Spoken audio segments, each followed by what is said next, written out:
All right, we are now live.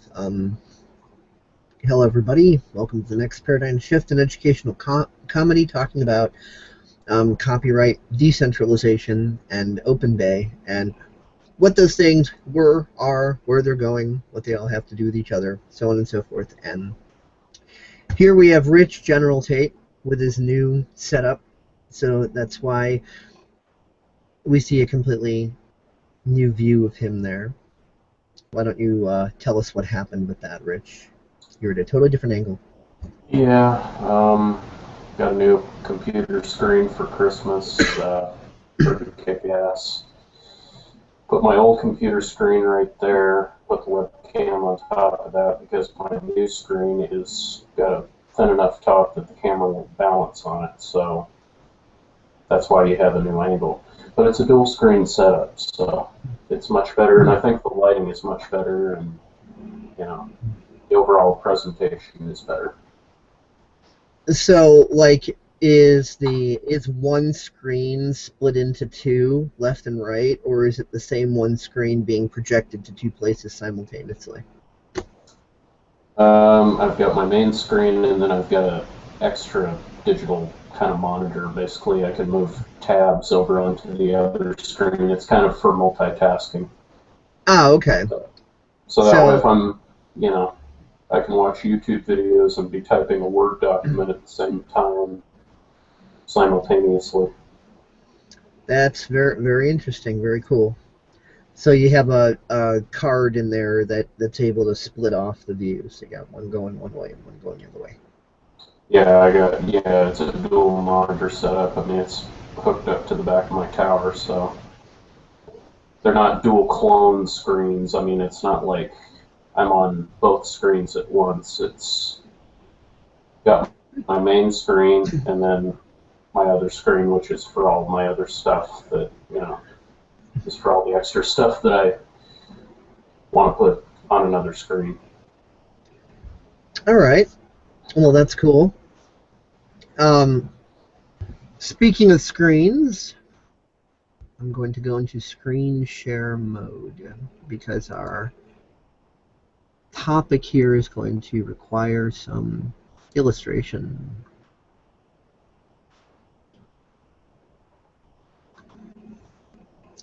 Okay, is it successfully activated? Can you see it? Yes, I can. Okay, cool. So obviously the first tab that we have here says ignore ends, because I think it's important to first cover what ignorance actually is, because even people, a lot of people who are extremely intelligent and know lots of things about lots of stuff are still ignorant to a lot of things, and copyright is one of those things where people tend to buy into the general perpetuated meme fairy tale in regards to copyright, and then they think that that is what copyright is, and then when somebody tries to tell them, no, that's not quite right, they're like, hey, you're insulting my intelligence, and you're calling me stupid because I know what copyright is, so fuck you, and blah, blah, blah. So I wanted to first go into what ignorance actually is. Ignorance is ignorance. To be ignorant does not mean you lack intelligence. It means that willfully of your own free choice, you are ignoring information that makes you feel extremely uncomfortable. Society teaches us all to do this, so we all begin our lives in a state of ignorance or ignorance. This does not mean you're an idiot. So there is no absolute reason or rule that states that you must become butthurt and rage against information that makes you feel uncomfortable. You could choose to open-mindedly explore new information. Of course, you can rage against new information if you want to. That is your right as a free will sovereign human being to do so.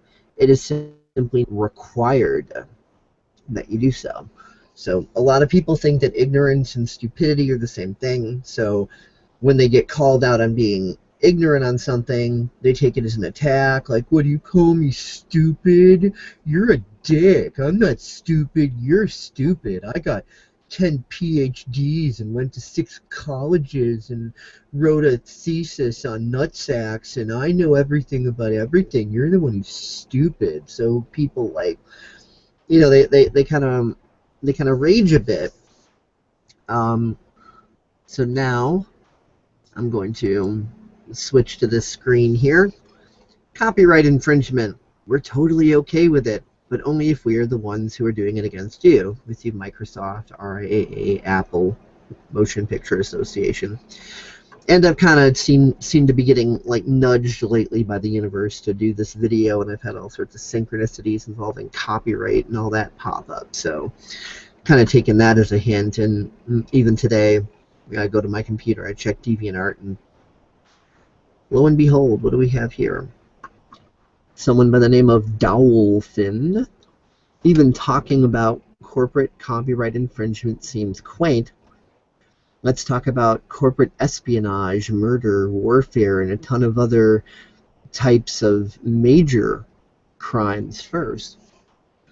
And I think this makes a good point in and of itself, like the idea that, again, what people think copyright is and what it actually is being two different things. So when you're talking about the generally accepted meme and trying to discuss and debate within that meme, it just becomes completely irrelevant. It's like trying to ask the marital status of the number 5 or the political orientation of a tuna fish sandwich. People don't even realizing that it's the whole line of questioning that's irrelevant, because any answers that you get to something are only going to be as good as your line of questioning. And if we're asking stupid questions, our answers are really going to be limited. Or if we're asking ignorant questions, either way, whether someone's asking a stupid question or an ignorant question, the end result is going to be incredibly narrowed information. And the funny thing is the nature of what copyright was originally intended to be versus what it's become kind of falls along the lines of, shall we say, the more major corporate atrocities, you might say. So this is kind of moving, you know, right in the direction of this person's suggestion. So first, let's go into what copyright was originally intended for. So back in the day before copyright, there was a serious problem. Let's say somebody created something, you know, whether or not it was a song or an artwork or whatever the hell it was. Somebody created something, and you had one original creator of whatever this something was, whatever creative work. And then you got, like, you know, 5 or 6 trolls, whatever, that like it, and they see the merit of its potential popularity. So then they all hijack it and say, hey, this is mine, I did this. So, you know, you got like 6, 7 people all saying, this is mine, I did this. And really, it's only one of theirs. Only one was the one that actually did it, and everybody else is just being a little troll. And there was no way to end the debate of who actually created the work and who didn't. So copyright was originally created for 2 main points. Number 1, so that no one could jack your shit and be like, oh yeah, I created it, when really, no, they didn't. And the second point as to why it was created, it wasn't created for what it's being used for today. What it's being used for today is this. A copyright holder creates a piece of content, and they're like, okay, I got this content out here, I created it, and it's cool that you guys really like it. So I'm going to take that as a big penis and shove it up everybody's butt and dominate you and harass you and DMCAs and be a total tyrannical Nazi, and I'm going to force my will against you using my copyright penis to do it. And so it becomes about control and domination of others. It's no longer about money. It's no longer about profit. That's the excuse people make, of course. Well, that's holding back my profits. And no, actually, it's really kind of not. And this is the point where people who are in ignorance start to get a little butthurt about. As soon as you start saying that, it's like, oh, well, you're just a criminal and you support theft, so I'm not listening to another word you're saying. And that, okay, fine. Well, anybody watching this or listening to this who feels that way, you can just hit stop or close out the window right now or whatever, because you don't want any differing perspectives. You don't want to look at other information that might be there. You just want to feel all justified in your paradigm and shake your fist and whatever. So those people are more than welcome to leave right now if you want to. I respect your free will right to do that. So these aren't the droids you're looking for. So these aren't the droids you're looking for, so move along. As far as the people who are kind of curious just about, what's Dave talking about here? What is this, what is going on with all this copyright stuff? I'm curious to your perspective. The people that are looking to actually explore other information, well, stick around because this is about to get interesting. So, with actual copyright, the way it's supposed to be used, let's say you're a copyright holder and you create, some work or another, and let's say people use it, and yeah, people even make their own money off it. Copyright was not designed to prevent people from doing that. What it was designed to do is so that as they are using and promoting your work while they're promoting it. So first of all, you're getting more well-known as they're doing this, and you don't have to pay them for the free advertising. And secondly, you are entitled to a piece of whatever monetary pie that they make off it. So if you really look at it, it's a good thing. Let's say you have 10 people that have made derivative works out of your work, or even if they take the original work and they're using it in different ways, and money is coming in from that, you now get a piece of that pie from each of those 10 people.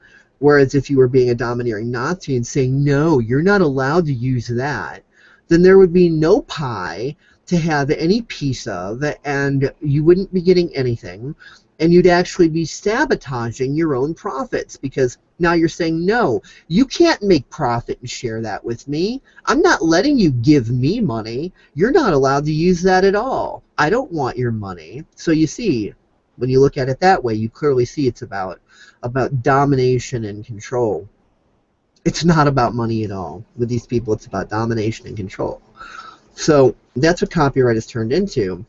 And it's turned into that to such an extent where, less than 1% of the absolute big top corporate big boys can just wave their cocks in everybody's faces and say, okay, we're going to jack your copyright because we can, and, we've got all kinds of lawyers and stuff, and you don't, so fuck you, we're going to do what we want, and, we're going to control our copyright and everybody else's copyright, and, Heil frickin' Hitler. And so copyright has become a mechanism that is preventing most people from making money and is actually allowing their particular copyrights to be stolen and trampled upon and used however, because the corporations just come in and do whatever they want. I mean, look at kind of the pros and cons of things like YouTube. Like, the pros are, okay, if you have original content and you put it up on YouTube and you monetize it, and other people share it out freely, then you're making money on that, because the more they share it out, the more money you're bringing in, because more people are viewing it, and that content is monetized, so that works really well for you. But now let's say you're not a big major corporation, you're an individual. So you're making money on your original work, and as per fair use, let's say some mainstream band comes across it, they really like it, and they want to use like a 10-second clip from it in some song they did or whatever, right? So now that 10-second clip becomes a part of their song, their music video or whatever, that is for the most part their original work, but they're using your little 10-second clip as per fair use, and they can do that, and that's okay. But now the problem is when that enters into YouTube's content matching system, now that system thinks that the entirety of your works is this other person's works, because that 10-second clip is included in theirs, but that 10-second clip is a part of your original work. So now all of a sudden, your original work is getting third-party matched or DMCA takedown or whatever the case may be, because some mainstream nutsack wasn't thinking straight when they used your 10-second clip, and now the content matching system is totally bending you over and screwing you over and screwing your copyright that you have full 100% rights to. Now you're getting screwed because you are not a big corporation. And if you try to go ahead and appeal that and get that resolved, it's difficult to get YouTube to correct anything without big, huge lawyers pointing a proverbial metaphorical gun at YouTube's head saying, you better do this or we're going to unleash the dogs of war. So the only ones that can do that really are the, musicians who just inadvertently jacked your shit in the first place. So you then have to hope and pray that you can get a hold of them and that they're going to be sensible and that they're willing to say, oh, our bad, we're sorry, we didn't know this was going to happen. We'll be more than happy to talk to YouTube and nag them about, having that, undone and correcting everything so, you can have your copyright back in its, proper order there. But if those musicians or that label or whatever doesn't care, and they're just like, we're big corporate musicians, so what? We just jacked you. We don't care. We're the big boys. You're the little small fish. We don't care. You bow to us. You're our servants. You're our bitch. We do what we want. If you don't like it, come up with big-time, huge, expensive lawyers to fight us in court on it. Otherwise, screw you. We win. You are the weakest link. Goodbye.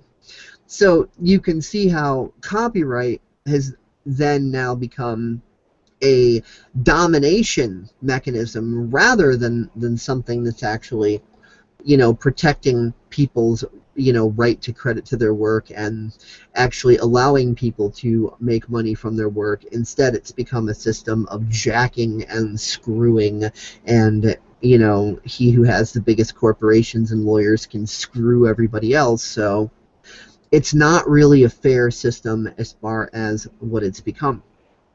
And if you look at U.S. copyright law itself, we see copyright.gov, so on and so forth.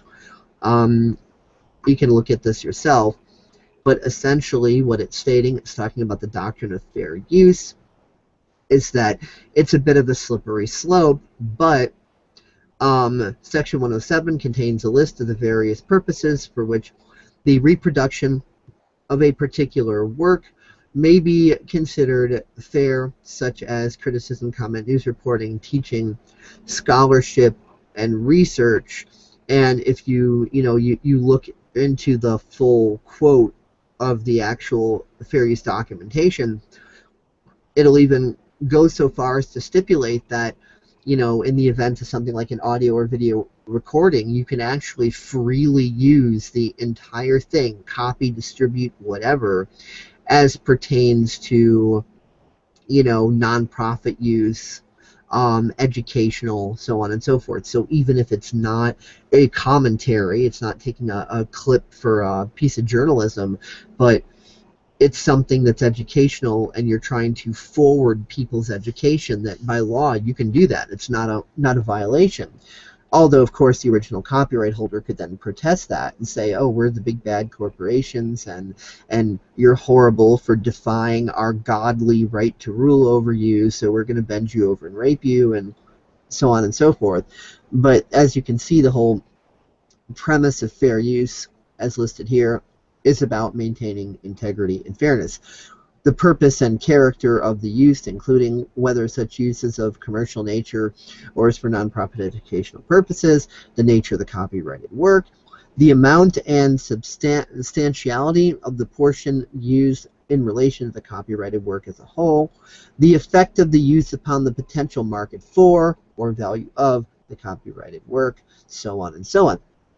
So, you can look at all this and you see there's a set of, variables at work, because again, regardless of how you use it, as long as you're not using that work in such a way that misrepresents the original copyright holder, and you're not throwing them under the bus, and any profits that might, potentially come in as a result of you creating a derivative work from that, as long as you're more than happy to give them their piece of that pie, then there typically is no problem. Now, this gets into the, shall we say, the new paradigm of where this stuff is going. I'm sure a lot of you have heard of the Pirate Bay and about BitTorrent and about the whole idea of quote-unquote internet piracy. Well, I'm going to make a very bold statement. I'm going to say that no, I am not for at all any sort of jacking or thievery of anyone's content profits or anything like that. And with that said, I will state that in 2014, I believe, this is going to be a bit radical, but I believe there is no such thing as internet piracy, due to the fact that the whole nature of what content is, how it's distributed, and how money is made off of it has changed dramatically and is continuing to move in a more dynamic direction. The old idea with what used to be deemed as internet piracy and so on and so forth. I'm getting some feedback from your end, Rich, there for a second. Yeah, okay, it's subsiding now, but for a second I just got like blurred out.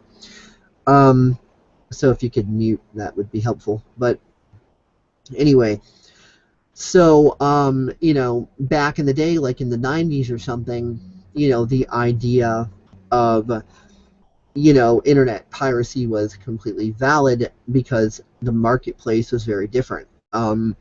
Back then, it very well could have, hurt the profits of a company that was trying to, sell a piece of music or a game or, whatever it was, that, if you just put it out there, then, now no one has any reason to buy it, and so you've just, you've screwed over what's rightfully theirs.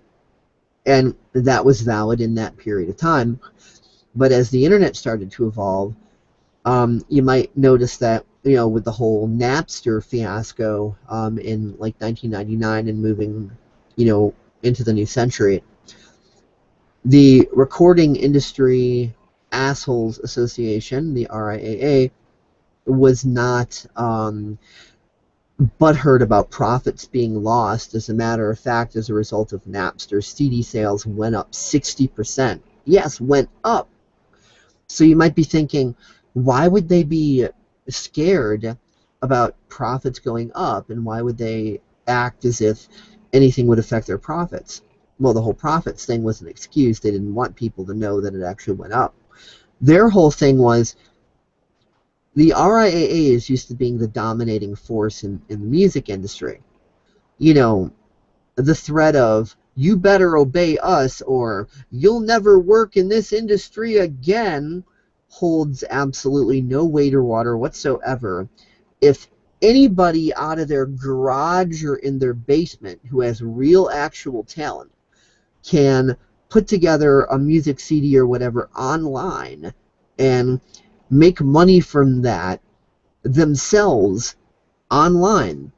If they can go on Napster or whatever and put their music out there and get themselves known, and then the CDs that they have end up being sold because of that, and they end up gaining followers, and they end up making money on concerts and whatever else, if they don't need the RIAA to do that, then that is a big, huge threat to the RIAA from their point of view. They kind of have this feeling like, wow, we're being made obsolete. We're losing power. We don't have the power to dominate and control everyone else's content anymore. We don't have the power to enslave everybody else anymore. The slaves are setting themselves free. Oh no, we can't have this. This is bad. So they threw a big fit about that. And, you know, you can research into this yourself. And now let's also look at the idea of like broadcast TV and radio. If allowing people to experience content free of charge was something that infringed upon profits as opposed to actually making more profits, then why are TV and radio, why have they been allowed to exist? Think about it. What happens when music is played on the radio? It becomes available to more people know about it, they get to hear bands and groups and whatever that maybe they had never heard of before, and as a result, they go to the concerts, they buy the CDs, so on and so forth, and no one forced them to pay to listen to that radio station. No one forced them to pay to have that song go through their high-quality sound system and awesome speakers and maybe even get recorded to their high-quality digital cassette tape or to MP3 or to whatever it is. They didn't pay for that privilege. Yet, even though they're able to do all these things, they still go out and they buy the CD and they still attend the concerts and so on and so on. And, you know, as a result of that being broadcast on the radio station, this band, this group, whatever, is making all this money that they would not have made otherwise because no one would have even known they exist. Same thing with TV. You know, what happens when you take a movie and put it on TV, and then you take that movie and put it out on DVD? Well, now all of a sudden everybody wants the DVD. You know, they want that DVD or Blu-ray at this point. You've got that now.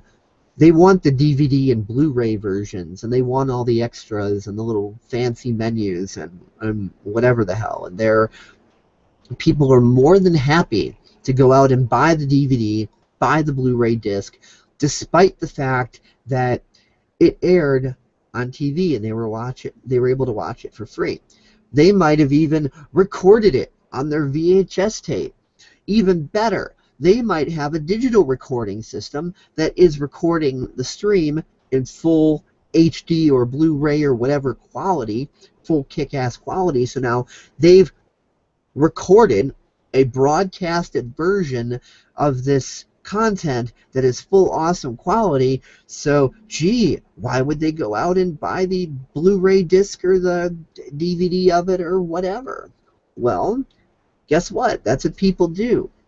And because they saw it aired on TV, because they saw it in the theater, because they saw it on the internet, because they downloaded that pirated copy of it, because they heard it on the radio, because they downloaded the MP3, that is why they are reaching into their wallet for their credit card and giving these people the money. Because without that free content being put out there, they might not know that that song or that group or that movie or whatever even exists. And so those content creators would not, you know, be making any money on it. Then, like I was saying about YouTube, the whole idea that you can put out content for free and then monetize it, make money that way, let's take it a step further. Here we have TSU. I've done videos on this before. So basically, what's TSU? Well, you know how Facebook has their little ad revenue systems and they make money on ad placement and they don't share any of that money with you? They're like, hey, thank you for using Facebook. Fuck you. We keep all our money. TSU does profit sharing with their ad revenue. So the more popular you get on TSU, obviously the more of that money you're bringing in, because the more ads, you know, your posts and your content and whatever is displaying. Whereas, you know, if you gain, you know, 2 million followers on Facebook or whatever, and you're getting 100,000 views to your Facebook page a day, well, is Facebook paying you for that? Of course not. They're not giving you anything. Whereas TSU gives you a very generous piece of that pie because they give you 90%, and then they take that 10% that they make, invest it in other more lucrative markets, and then that profit that comes back helps them continue to excuse me, build up the TSU service better. So now, imagine you're a copyright holder, you got a music video or whatever, and you put that on YouTube, and you know that that's monetized, so the more people who watch it, the more money you make. Now it gets even more beautiful. One of those viewers, let's say they have a popular TSU account, right? So they go ahead and they post that video right here on TSU.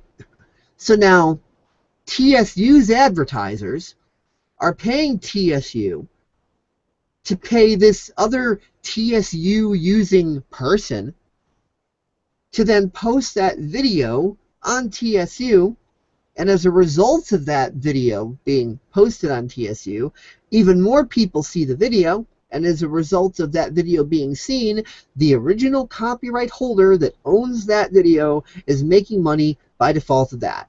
So from their perspective, some fifth party is paying a fourth party so that that fourth party can pay a third party to advertise their content for free.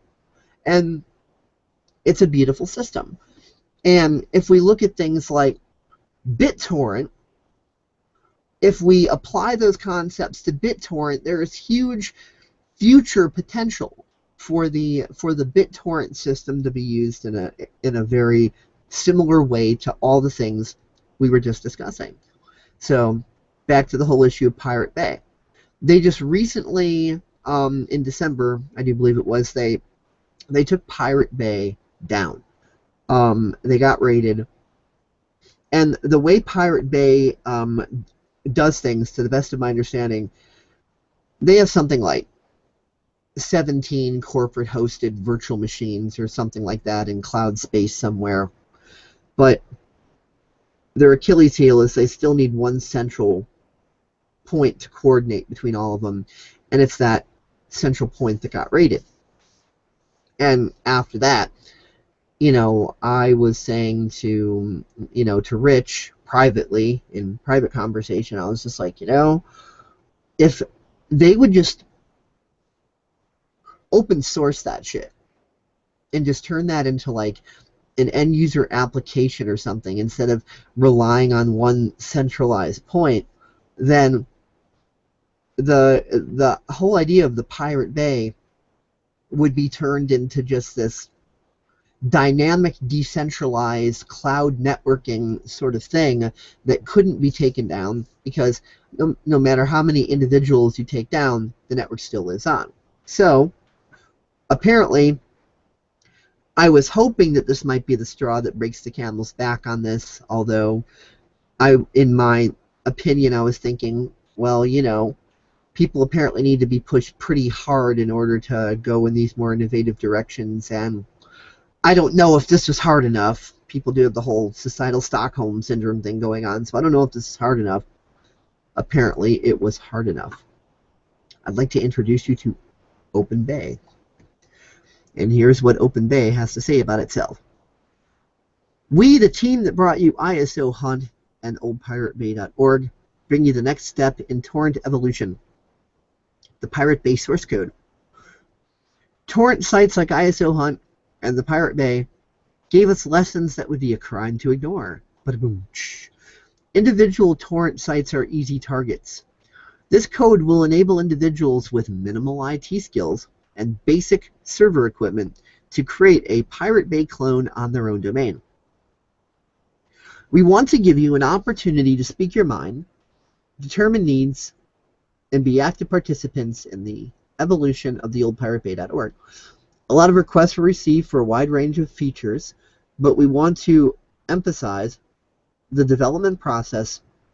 So we call to the colors of this enormous and devoted community to create new feature requests and code those features.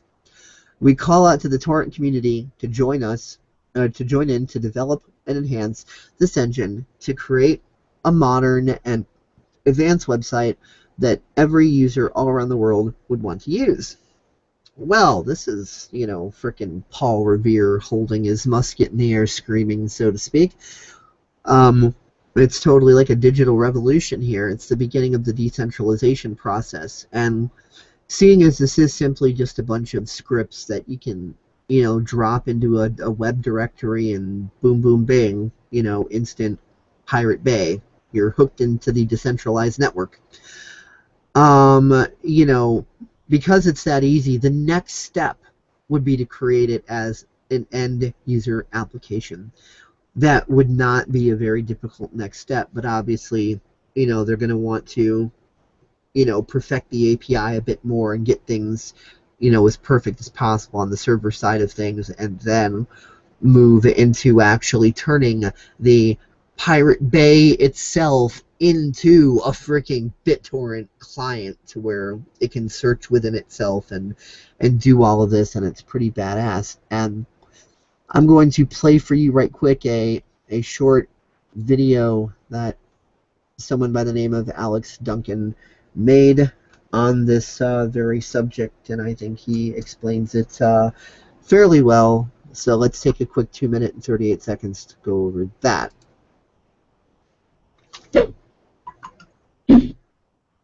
Alright guys, a while ago the police decided to raid Pirate Bay, and since there is no Pirate Bay anymore, I mean, like, Pirate Bay does not exist. Let's go look it up.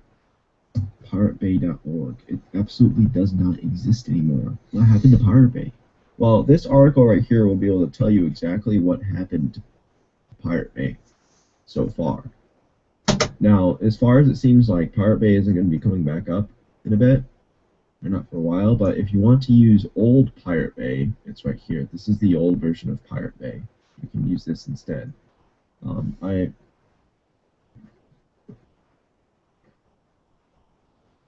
But anyways, this is the old version of Pirate Bay that you can use.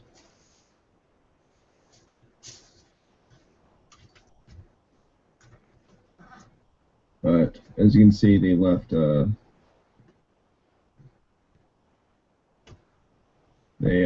little message about the Pirate Bay. It was created by the ISO Hunt team, and you can go ahead and use it to search up stuff. So you can use that instead. Now, if for other people, if you want to create and run your own Pirate Bay, it's called Openbay.isohunt.to.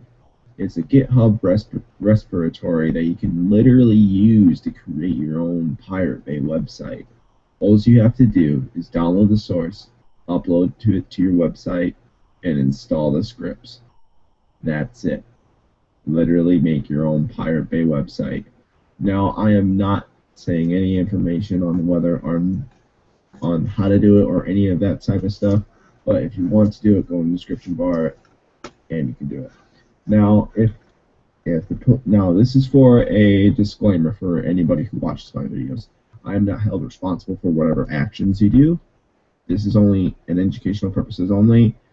If the police or Google, if you guys want me to take off the video, I will gladly take off the video, no problem. Do not report it. Just message me, or of course get a hold of Google or email me, and I will take the video off.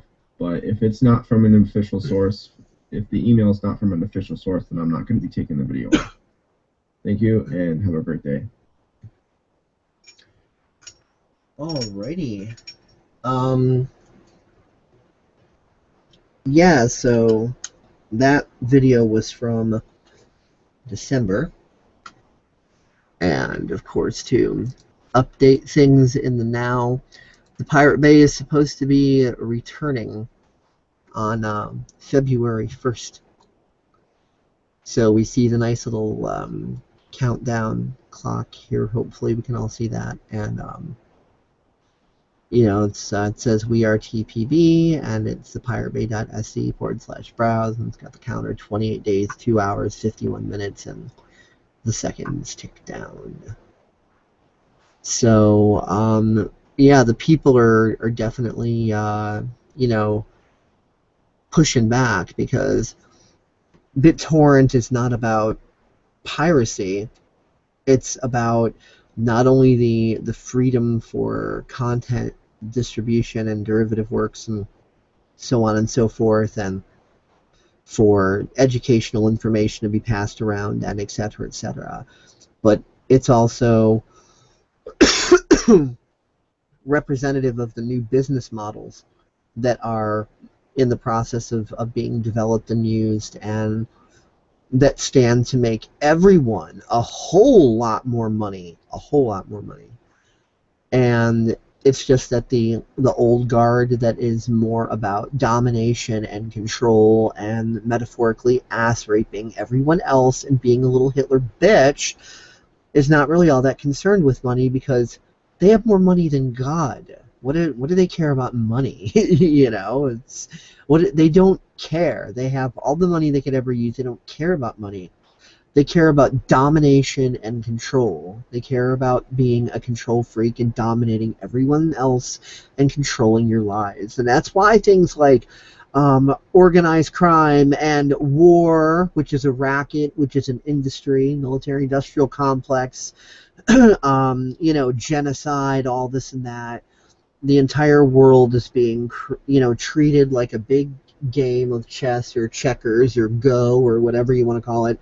You know, it's being treated like a game at the expense of everyone else, and the people are finally starting to get sick of it. So, you know, the more we get pushed, the more we're pushing back, and instead of pushing back by doing something stupid like, you know, throwing a garbage can through a store window or setting a newspaper machine on fire or whatever, you know, shaking your fist and, you know, being stupid sort of thing, you know, people might used to do in the past. Now, people are starting to use their brains and think intelligently and, you know, understand the dichotomies at work and asking themselves, okay, well, what's going to be fair for everybody? And, you know, what's going to take down the old paradigm and bring up the new one, and in such a way to where no matter what the old guard throws at it, it's useless. It would be like lining up a bunch of military tanks on the beach as a tsunami is inbound and yelling at the tsunami, "Tsunami, stop and reverse course, otherwise we'll open fire." And of course the tsunami is not going to reverse course, so all the tanks open fire and the tsunami absorbs every single hit, but the tsunami is still coming towards the shore. So the tanks just get completely owned when the tsunami makes landfall.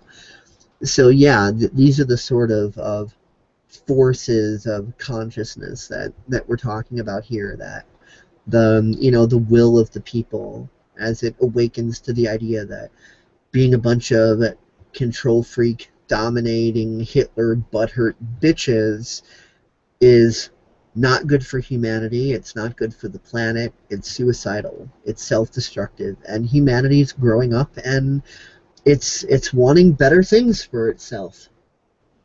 And, you know, a lot of us are finally in the process of getting over our addictions to needing everyone to do everything for us and being little whiny baby bitches and insisting that we have babysitters, and instead of pointing outwards and saying, "I wish somebody would do something about that," we're starting to realize, hey, we are somebody. I'm somebody, you're somebody. And that, you know, we've all got a little piece of the puzzle, and that if we all do what we can do and work together collectively, it only takes a spark to get a fire going.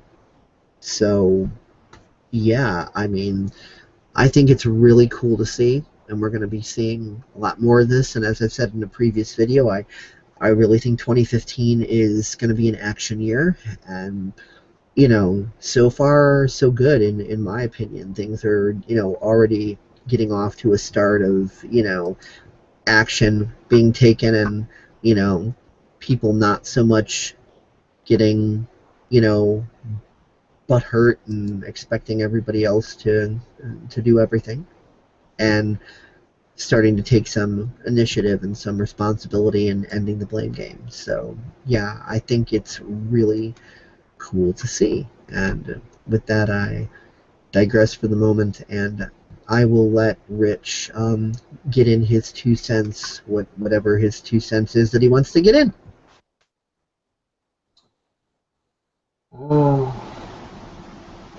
Nothing really to say. I mean, I'm just pretty much in agreement. Got nothing really to add, or nothing that I can really say that can add to any of those points. Pretty much not much to say.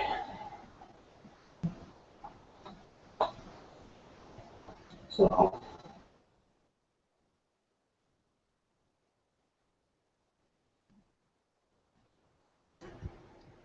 Well, then what then is your opinion of what you think is going to be happening for this year as far as being an action year and moving in these directions? And, you know, what kind of unfolding do you personally feel is going to be taking place?